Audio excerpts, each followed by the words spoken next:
Halo semuanya, kembali bersama saya Rustam Simamurah. Di video ini kita melanjutkan pembahasan model soal matematika saintek dalam persiapan menghadapi UTBK. Seperti sebelumnya, kita akan membahas dengan cara-cara atau rumus praktis yang mudah dipahami. Langsung saja kita mulai. Nomor 11, limit menuju tahingga. Ini adalah limit tahingga untuk trigonometri. Kosinusnya ini ada bagian per akar X. Kita misalkan 1 per akar X itu sebagai suatu variabel yang lain, katakanlah Pi. Itu berarti akar X akan sama dengan 1 per T. Kalau kita kuadratkan kedua ruas, kita akan dapatkan X sama dengan 1 per T kuadrat. Dan kita perhatikan, kalau X-nya itu tadi menuju tahingga, kita akarkan kedua ruas ini, kita akan dapatkan akar X menuju akar tahingga. Akar tahingga juga adalah tahingga. Ingat bahwa tahingga itu adalah suatu ungkapan, bukan suatu bilangan. Jadi akar tahingga juga adalah tahingga. Akar X sudah kita misalkan sebagai 1 per T. Berarti 1 per T menuju tahingga. Kedua ruas kita balikan, kita dapatkan T per 1 atau T menuju 1 per tahingga. 1 per tahingga itu adalah 0. Jadi soalnya udah bisa kita buat menjadi seperti ini. Limit T menuju 0, masuk X, berarti masuk 1 per T kuadrat. Sekan 1 per X. 1 per X, atau kebalikan dari X. Kalau ini dibalikan, maka yang di sini akan dibalikan. Jadi kita dapat T kuadrat. T kuadrat. Kemudian di sini kosinus 2. Ini 1 per akar X sudah kita misalkan sebagai T kurang 1. Kita ingat bahwa sekan itu adalah kebalikan dari cos. Jadi soalnya udah bisa kita buat menjadi limit T menuju 0, 1 per T kuadrat. Kemudian di sini 1 per cos T kuadrat. Selanjutnya, cos 2T kurang 1, kita modifikasi. Cos 2T itu adalah 1 dikurang 2 sin kuadrat T. Ingat konsep sudut rangkap. Kemudian 1 kurang 1 habis. Jadi soalnya sekarang sudah berbentuk seperti ini. Limit T menuju 0. Bagian ini semua tinggal negatif 2 sin kuadrat T. Negatif 2 sin kuadrat T kali 1 kali 1. Negatif 2 sin kuadrat T. Per T kuadrat cos T kuadrat. Soal ini bisa kita modifikasi lagi menjadi dua kelompok limit, yaitu limit T menuju 0 dari negatif 2 sin kuadrat T per T kuadrat dikali dengan limit T menuju 0 dari 1 per cos T kuadrat. Kalau di limit trigonometri itu sin kuadrat T dengan T kuadrat bisa disederhanakan, dapat 1. Jadi tinggal limit T menuju 0 dari konstanta negatif 2. Limit dari konstanta akan menjadi konstanta itu sendiri. Sedangkan limit yang kedua ini langsung aja kita substitusi. T-nya menuju 0 berarti 0 kuadrat, 0, kosinus 0, 1. Jadi 1 per 1. 2 kali 1, hasil akhir adalah negatif 2. Jadi jawabannya adalah D. Kita lanjut ke nomor yang ke-12. Ada fungsi F. Biasanya di dalam sini X, tapi ini justru X tambah 2 per 2X kurang 1. Berarti ini adalah fungsi komposisi. Sama dengan X kuadrat dikurang X kurang 2. Tentukan nilai dari turunan dari F untuk X sama dengan 3.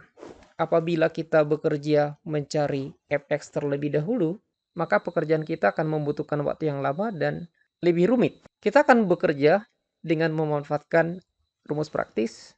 Rumus praktisnya pertama begini. Kalau ada fungsi komposisi, katakanlah nama fungsinya fungsi Y. Dia adalah fungsi F komposisi G. Kalau ini diturunkan, maka pertama si F diturunkan, kemudian G-nya tetap saja, kemudian dikali dengan si G-nya sekarang yang diturunkan. Rumus praktis yang kedua, katakanlah ada fungsi Y. yang dirumuskan sebagai AX ditambah B per CX tambah D. Maka kalau si ini diturunkan, maka kalikan ini secara bersilang, AD, kemudian dikurang, ini sekarang yang dikalikan, BC, per CX tambah D kuadrat. Keuntungan rumus praktis ini, kita bisa bekerja dengan lebih langsung tanpa harus memisalkan U per V. Kemudian kalau ini tadi, kita menghindari aturan rantai. Kita menghindari pemisalannya. Namun konsepnya sebenarnya tetap menggunakan aturan rantai. Jadi kalau fungsi ini kita turunkan ruas kiri dan ruas kanan, maka si F diturunkan, sementara si X tambah 2 per 2X kurang 1 tetap dulu. Kemudian sekarang si X tambah 2 per 2X kurang 1 yang kita turunkan. Jadi kita terapkan rumus praktis yang ini. Sekarang kita akan menerapkan rumus praktis yang ini untuk menurunkan X tambah 2 per 2X kurang 1.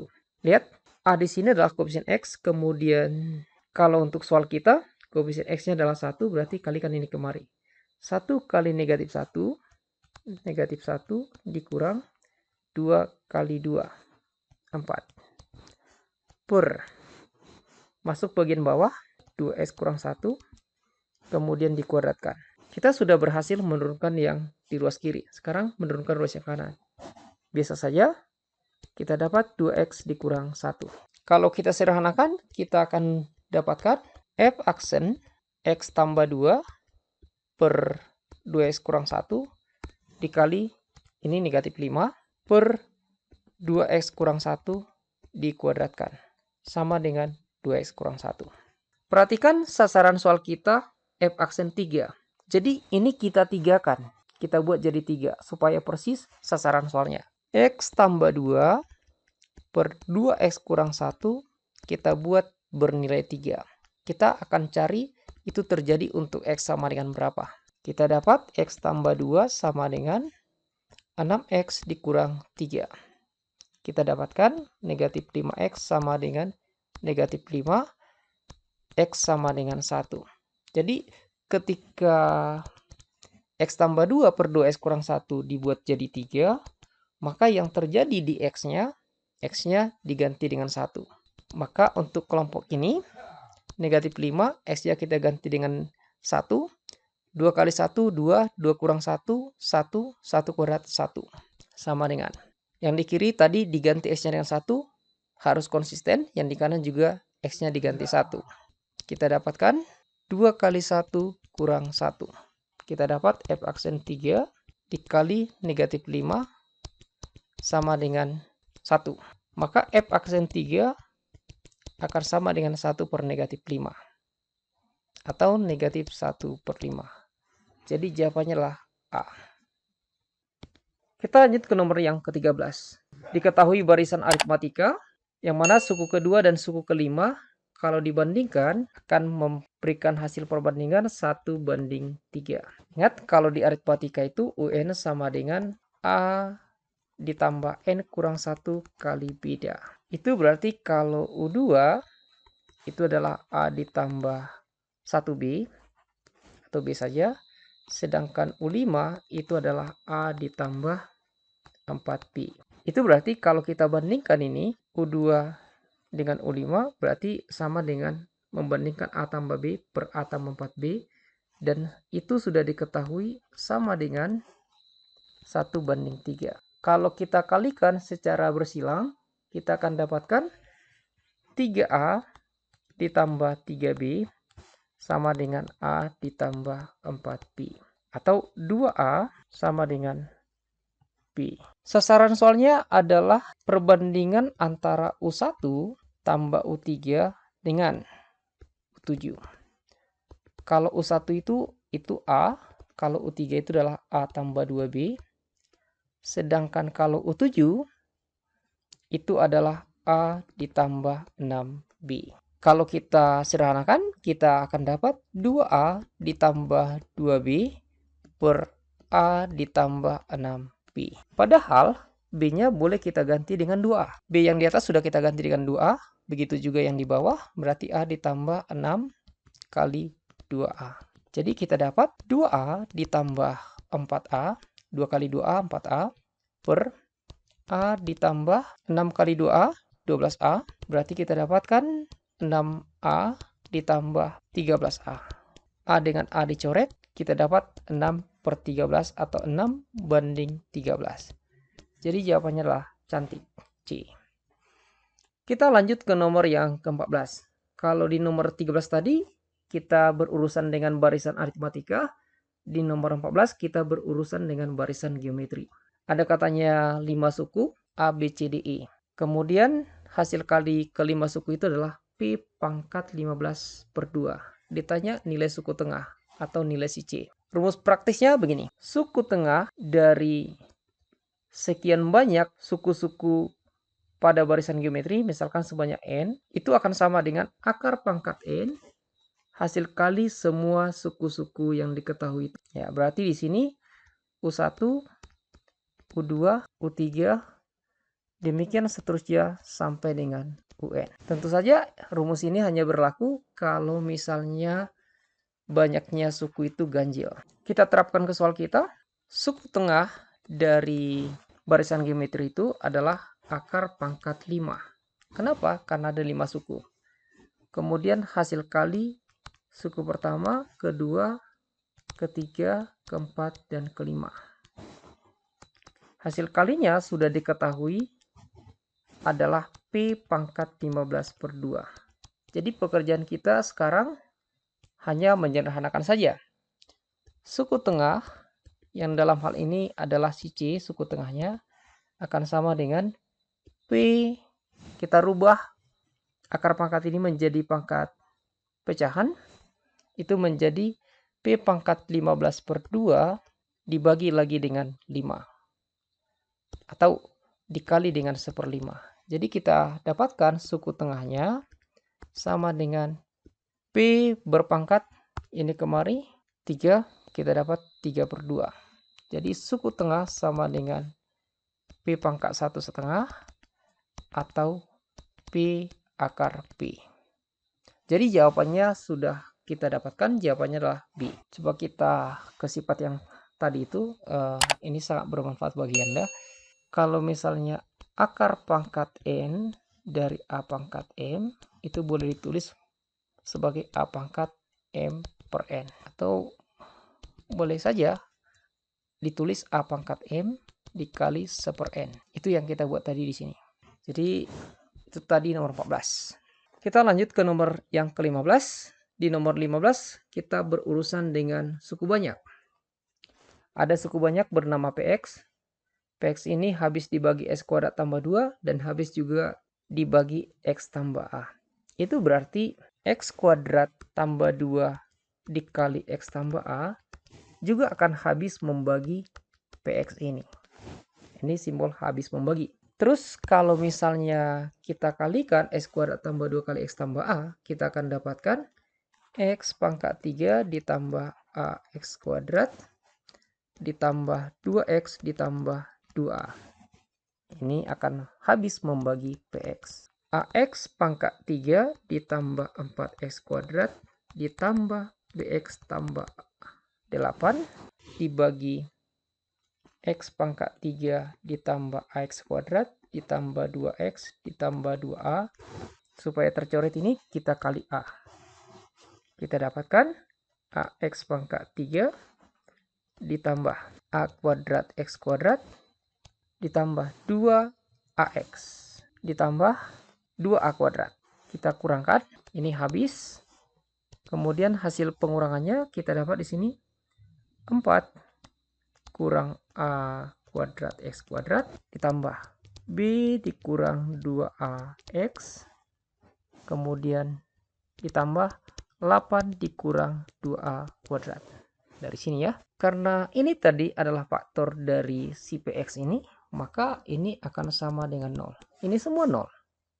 Jadi koefisien X kuadrat 0, koefisien X juga 0, konstanta juga 0. Itu berarti 4 dikurang A kuadrat sama dengan 0 atau A kuadrat sama dengan 4. Itu berarti A bisa positif, bisa negatif 2. Selanjutnya, B dikurang 2A juga akan sama dengan 0. Berarti B sama dengan 2A. A-nya boleh 2, boleh negatif 2. Coba kalau misalnya 2, kita akan dapatkan B sama dengan 4. Kalau kita ambil A yang negatif 2, berarti 2 kali negatif 2. Kita substitusi negatif 2 kemari. Kita dapatkan B sama dengan negatif 4. Persoalannya adalah akar dari AB. Akar dari AB berarti akar dari, kalau kita ambil A-nya 2, B-nya 4. Akar dari 8 atau 2 akar 2.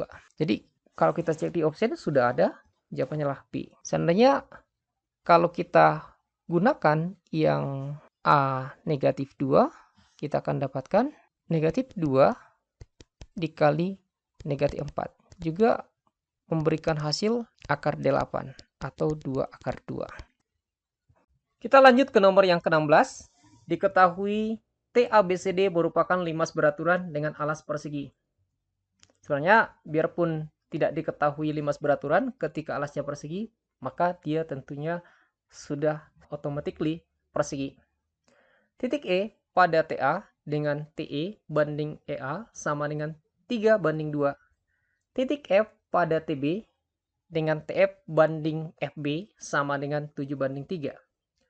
Jika bidang yang melalui EF dan sejajar BC memotong TC dan TD berturut-turut di G dan H, maka EH banding FG sama dengan bagaimana? Biar lebih gampang kita bicarakan persoalan ini, kita gambarkan limasnya sebagai berikut. Misalkan ini titik T, kemudian ini titik A, B, C, D. Diketahui TE banding EA 3 banding 2. Jadi kalau kita tulis dalam bentuk pecahan seperti ini dia, TE banding EA sama dengan 3/2. Pada saat si TE 3 bagian, maka si E harus 2 bagian. Artinya TA boleh kita buat jadi 3 tambah 2, 5 bagian. Boleh kita gambarkan seperti ini. Kita bagi ruas garis TA menjadi 5 bagian.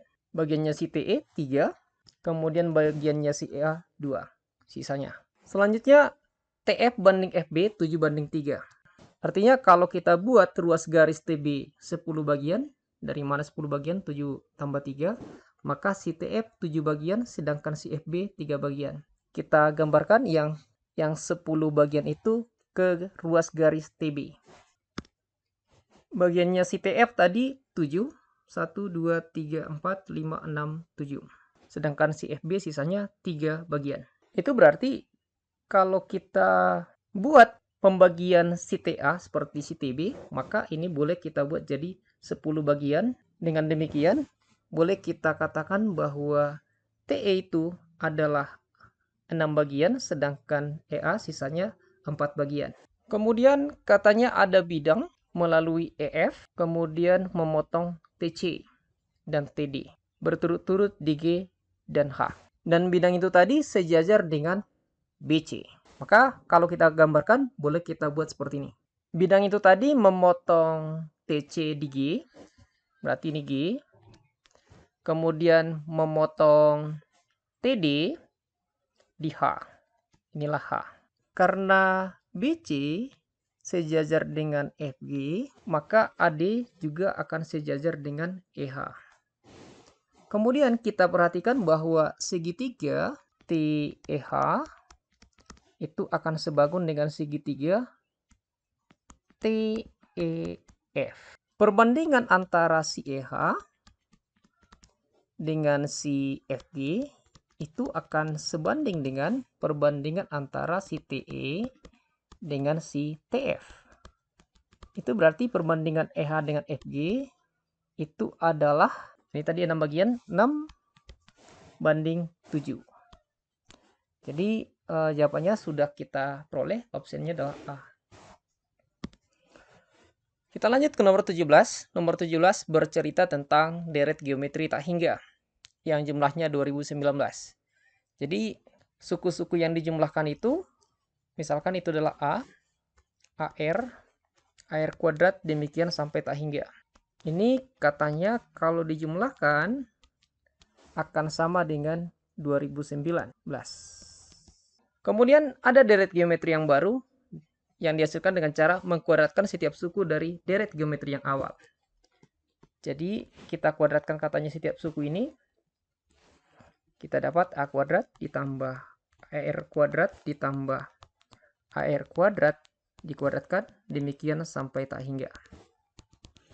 Dan jumlahnya sama dengan 10 kali jumlah deret geometri awal. Berarti 2019 dikalikan dengan 10. Rumus dasar untuk deret geometri tak hingga seringnya disimbolkan dengan S tak hingga, itu adalah suku pertama dibagi dengan 1 dikurang rasionya. Yang mana rasio itu kurang dari 1 dan lebih dari negatif 1. Itu berarti deret geometri yang pertama itu tadi boleh kita pahami dalam persamaan seperti ini. A per 1 dikurang R sama dengan 2019. Selanjutnya deret geometri tak hingga yang kedua. Suku pertamanya adalah A kuadrat. Berarti A kuadrat per 1 dikurang rasionya. Misalkan rasionya kita misalkan R bintang sama dengan 2019 dikali 10. Kita bisa cari tahu R bintang ini dalam hubungannya dengan R. R bintang atau rasio deret geometri yang kedua bandingkan suatu suku dengan suku sebelumnya. Misal kita ambil suku yang kedua, AR kuadrat.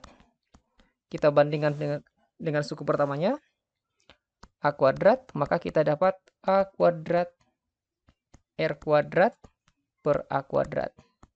Sehingga kita peroleh bahwa rasionya adalah R kuadrat. Itu berarti 1 dikurang R bintang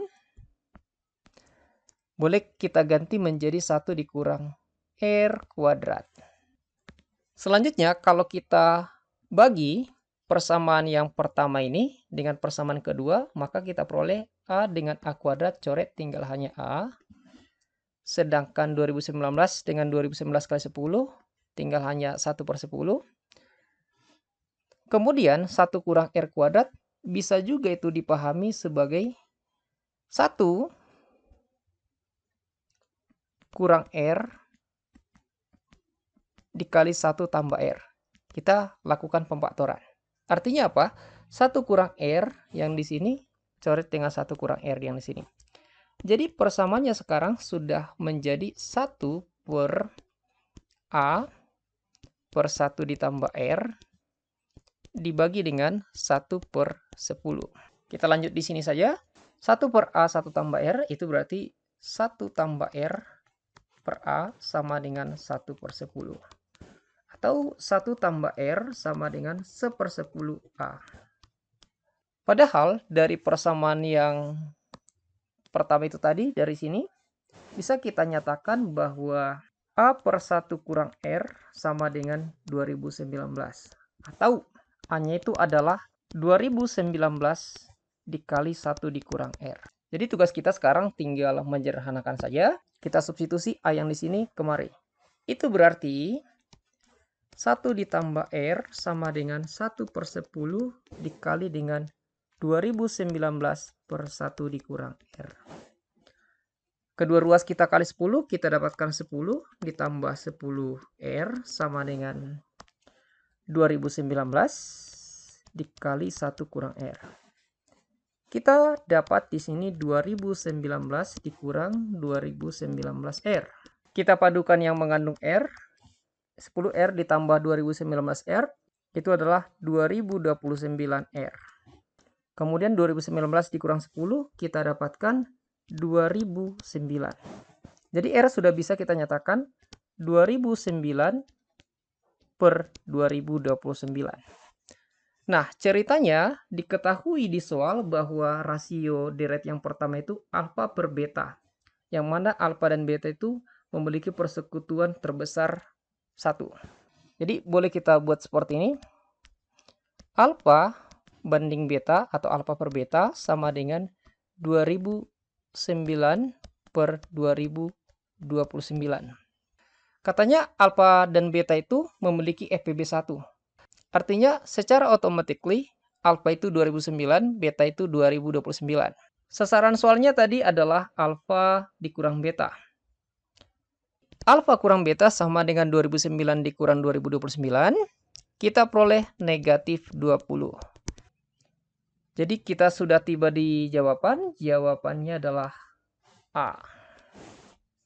Kita lanjut ke nomor yang ke-18. Persamaan lingkaran yang melalui perpotongan dua lingkaran L1 dan L2 dan berpusat di garis G adalah titik-titik.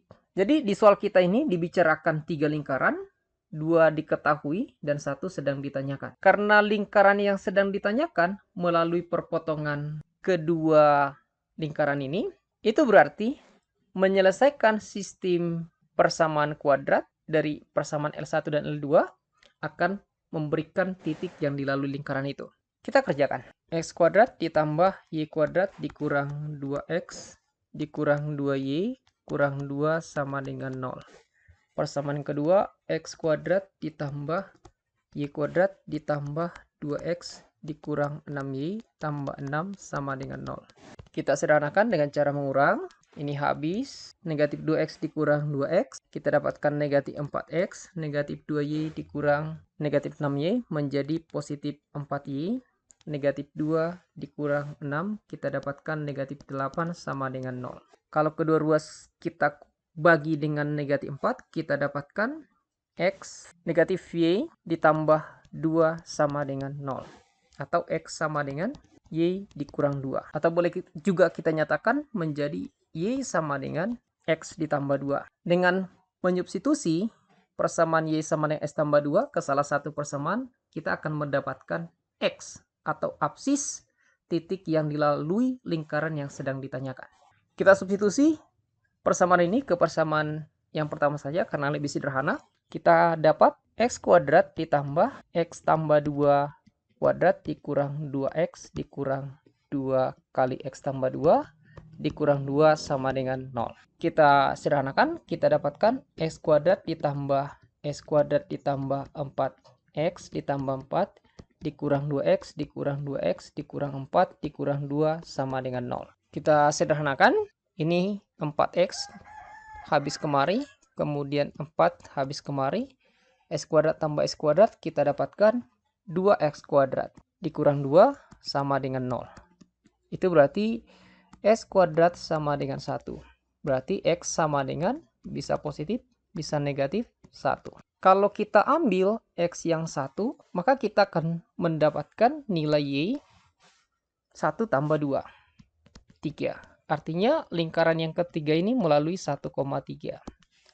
Kalau kita ambil x sama dengan negatif 1, maka kita akan dapatkan nilai y sama dengan negatif 1 tambah 2. 1. Jadi dia melalui negatif 1,1. Kalau kita bekerja dengan cara biasa, maka kita akan mencari jari-jari dengan cara mencari jarak antara titik 1,3 ke garis G. Atau boleh juga menggunakan jarak titik negatif 1,1 ke garis G. Kemudian kita cari pusat. Kemudian kita terapkan rumus menyusun persamaan lingkaran. Jadi stepnya sangat banyak. Namun kita akan bekerja dengan lebih praktis. Kita langsung mengujikan titik ini ke opsen. Kalau nggak sesuai, berarti itu opsen yang salah. Kalau sesuai, maka itu kemungkinan opsen yang benar. Kalau misalnya bersisa lebih dari satu opsen, kita substitusi lagi yang 1,3. Untuk opsi A, kalau kita substitusi negatif 1,1, kita akan dapat negatif 1 kuadrat, 1, tambah 1 kuadrat, 1, tambah 6 kali negatif 1, ditambah 8. Coba kita uji apakah itu pas sama dengan 0. Ya, ternyata tidak sama dengan 0, jadi ini jawaban yang salah. Kemudian, kita uji lagi negatif 1,1 ke opsi B. Kita ganti X-nya dengan negatif 1 dan Y-nya dengan 1. Negatif 1 kuadrat, 1. 1 kuadrat, 1. 6 kali negatif 1, negatif 6. 8 kali 1, 8. Dikurang 10. Apakah ini sama dengan 0? Juga tidak sama. Berarti opsi yang salah. Opsi C memiliki pola yang sama dengan opsi B dengan A. Pembedanya hanya di sini kurang 5. Namun, biarpun ini kurang 5, ini juga memberikan hasil yang salah. Bisa kita lihat di sini. 1 tambah 1 tambah negatif 6 tambah 8 kurang 5 itu tidak sama dengan 0. Jadi jawaban C salah. Kemudian option D, kita substitusi kembali negatif 1,1. Kita dapat 1, kita dapat 1, kita dapat tambah 6, kemudian ditambah 2, dikurang 10. Apakah memberikan hasil 0? Ya, ternyata memberikan hasil 0. Jadi kemungkinan D jawabannya. Tapi coba kita tes bagian E. Siapa tahu juga dipenuhi. Ya, ternyata tidak dipenuhi. Ini memberikan jawaban yang salah, jadi jawabannya lah D. Andai si E tadi itu memenuhi, maka uji lagi dengan 1,3. Begitu dia. Nomor 19. Jika salah satu akar persamaan x pangkat 3 tambah 2x kuadrat dikurang px kurang 3 sama dengan 0 adalah 2. Karena dia berderajat 3, maka akan ada 3 solusi. Misalkan itu adalah x1, x2, x3. Salah satu di antara akar-akar itu diketahui, yaitu 2. Misalkan itu x1. Kemudian ditanyakan jumlah 2 akar lainnya. Berarti yang ditanyakan di sini x2 ditambah x3. Kita akan mengerjakan ini dengan cara praktis.